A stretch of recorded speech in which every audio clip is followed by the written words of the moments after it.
Olá, galera! Sejam bem-vindos a mais uma aula de F2. E nessa aula nós vamos fazer essa estrutura que é tipo um pórtico. Então, nós temos essa viga superior e temos essa barra inclinada. Na minha viga superior tem um carregamento distribuído uniforme e também tem uma carga pontual aqui no ponto E, bem no início.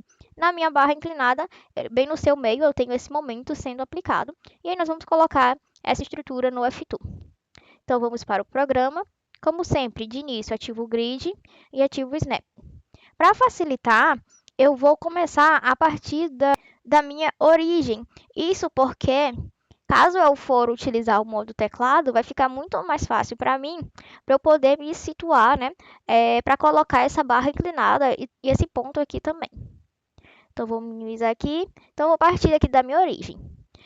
A minha primeira barra, que é a barra ED, possui comprimento de 4 metros. E a barra DB também tem um comprimento de 4 metros.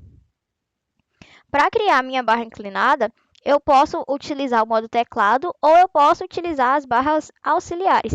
Eu vou começar pelas barras auxiliares porque elas são bem mais simples, né? Bem mais rápidas. Então, se eu for utilizar as barras auxiliares, eu vou criar duas barras. Vou criar uma barra partindo desse ponto D até aqui. E ela vai ter um comprimento de 4 metros, que no caso vai ser 2 mais 2. E desse ponto até o ponto A, que também vai ter um comprimento de 4 metros. Pega aqui, com a função já selecionada, eu venho, crio a primeira barra de 4 metros e a segunda barra de 4 metros. E aí, para conseguir a minha barra auxiliar, basta eu conectar esses dois pontos que já foram criados. Então, quando eu for fazer essa conexão, eu encontro a minha barra auxiliar. E aí, para fazer esse meu ponto, que é o ponto C, eu também posso utilizar o modo teclado ou uma outra barra auxiliar. Então, eu sei que o meu ponto C, ele está, né, bem aqui no caso, que é na metade dessa minha barra auxiliar que eu criei. Então, ele está vindo aqui na metade dela. Então, como é que eu faço isso? Ou então na metade dessa daqui também, na metade dessa de cima. Para fazer isso, eu venho aqui, seleciono a minha função, e aí na metade, daqui para cá eu tenho 2, daqui para cá eu tenho 1, e daqui para cá eu tenho 2. Então, bem aqui é a minha metade. Quando eu puxar essa barra para cima, automaticamente, na interseção das duas barras, que é da minha barra inclinada com a minha barra auxiliar, vai ser criado esse ponto, que é meu ponto de interseção. E aqui eu posso estar aplicando a minha carga, né, nodal, que no caso é meu momento aplicado. A segunda forma, primeiro eu preciso deletar essas barras. Então, a segunda forma de fazer essa barra inclinada, esse ponto C, é utilizando o modo teclado. Então, para utilizar o modo teclado, eu tenho que definir os meus pontos, né? Então, como eu parti a minha estrutura da minha origem, então isso vai facilitar muito quando eu for colocar as minhas demais coordenadas. Venho aqui. Então, aqui eu sei que o meu ponto A, ele vai estar considerando que esse daqui é meu plano cartesiano, né? Então, aqui vai ser a minha origem. Aqui é a minha origem. Então, o meu ponto A no meu plano cartesiano, ele vai estar em menos 4 em y e em 0 aqui em x. Concordam comigo? Já que ele vai estar em cima do meu eixo y, então ele vai estar em menos 4, ele vai estar em 0 em x e menos 4 em y. E aí eu vou colocar agora essa informação aqui no F2. Então, eu ativo o modo teclado, venho aqui no nozinho. Então, em x ele vai estar em 0 e em y ele vai estar em menos 4. Pronto, aqui foi criado o nosso ponto. Lembrando que esse daqui é nosso ponto de origem e aqui estão as nossas coordenadas, que no caso é 0 em x e 0 em y. 0 em x, 0 em y. Aqui o meu ponto tem 0 em x e menos 4 em y. Para conectar esses dois pontos, né, que para criar minha barra inclinada, eu tenho que desativar o modo teclado. Então, eu clico sobre ele ou eu clico na tecla K sobre o mouse. E aí eu venho aqui para inserir um membro. Então, vou conectar esses dois pontos e criar minha barra inclinada. O mesmo eu vou fazer aqui para o meu ponto C.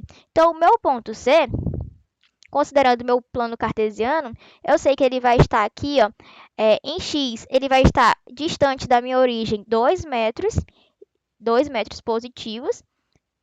já que é nessa direção, e em y ele vai estar a menos 2. Então, vai ser 2 metros em x, e em y vai ser menos 2, já que vai estar abaixo aqui do meu eixo das abscissas. Então, venho novamente, ativo o modo teclado, venho aqui no nozinho, e em x ele vai estar a 2 metros, e em y, menos 2. E aqui eu tenho meu ponto criado. Rápido, né?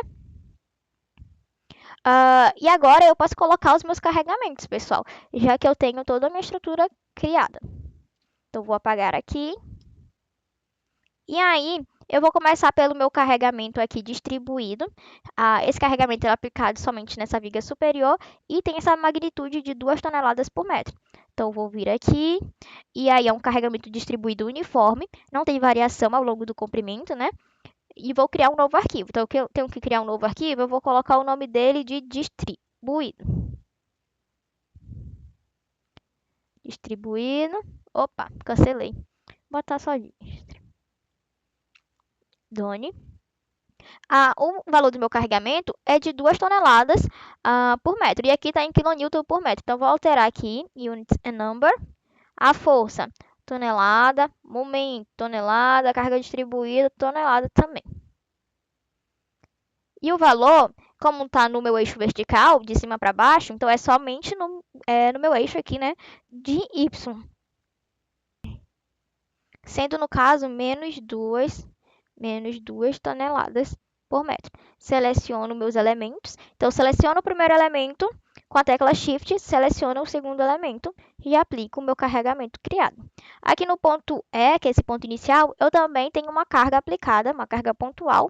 Então, eu venho aqui em Nodal Forces, crio um novo arquivo. Eu vou colocar aqui o nome dela de E, porque está no ponto E. E aí eu vou colocar o valor dela. Como está no meu eixo vertical, de cima para baixo, é menos 5 toneladas força. Prontinho. E no meu ponto C, eu também tenho um carregamento, né? Então, aqui no ponto C, eu tenho uma carga, na verdade, uma carga momento aplicada de 4 toneladas metros. Como está no meu sentido aqui, no sentido horário, esse sentido de rotação desse meu momento, então ele vai ser negativo, já que para o F2, positivo seria no sentido anti-horário. Então, eu tenho que criar um novo arquivo, vou denominar de ponto C. Não tenho forças aplicadas, somente momento, que no caso é no sentido anti-horário. No sentido horário, né? Então, é menos 4 toneladas força. Com o meu ponto aplicado, com o meu ponto selecionado, eu coloco o valor e venho aqui para aplicar no ponto. Por fim, só falta colocar nossas condições de suporte, que no caso são os nossos apoios. Então, aqui no ponto A, eu vou selecionar o ponto e venho aqui em condições de suporte, nesse ícone.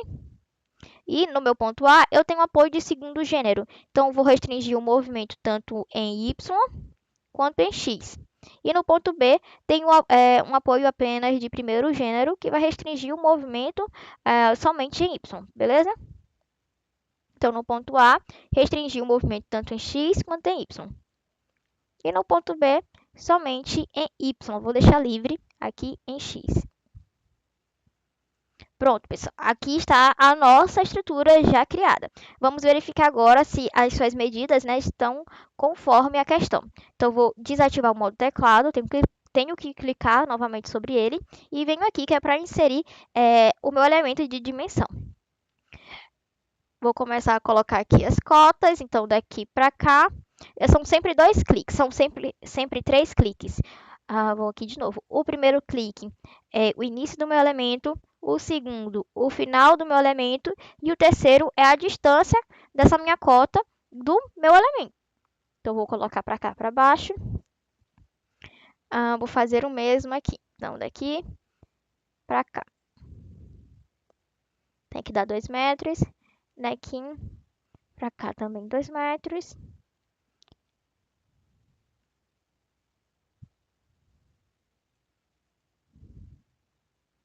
Pronto, pessoal. Agora sim, a nossa questão, ela já está feita, né? Então, está conforme ao exercício. Aqui nós temos a nossa cota e a nossa estrutura. Por fim, nós temos que definir os parâmetros do material. Então, nós vamos importar de outro exercício. Então, vou importar aqui do exercício 13. Abrir. Vou aplicar aqui em toda a estrutura. All. Fazer o mesmo aqui para seção transversal.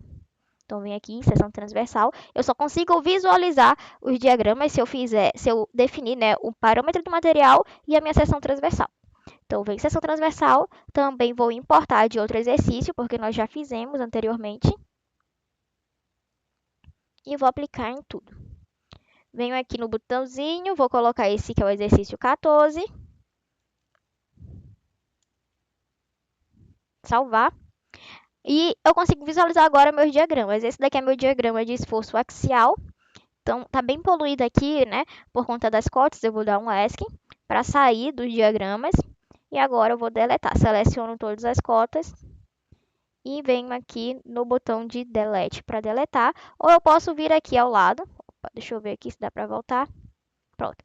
Ou eu posso selecionar e vir aqui nesse xizinho para poder apagar. Então, esse daqui é nosso diagrama de esforço axial. Esses são os nossos diagramas de esforços cortantes, né? Esse daqui é nosso diagrama de esforços cortantes. E por fim, nós temos aqui o diagrama de momento fletor. Então, foi isso, pessoal, mais uma das nossas aulas. Espero que tenham gostado. E caso vocês queiram também visualizar as reações de apoio, podem vir aqui em Display, Reaction Values, e aí vai ter todos os valores das reações de apoio, tanto no ponto A quanto no ponto B. Beleza? Até mais!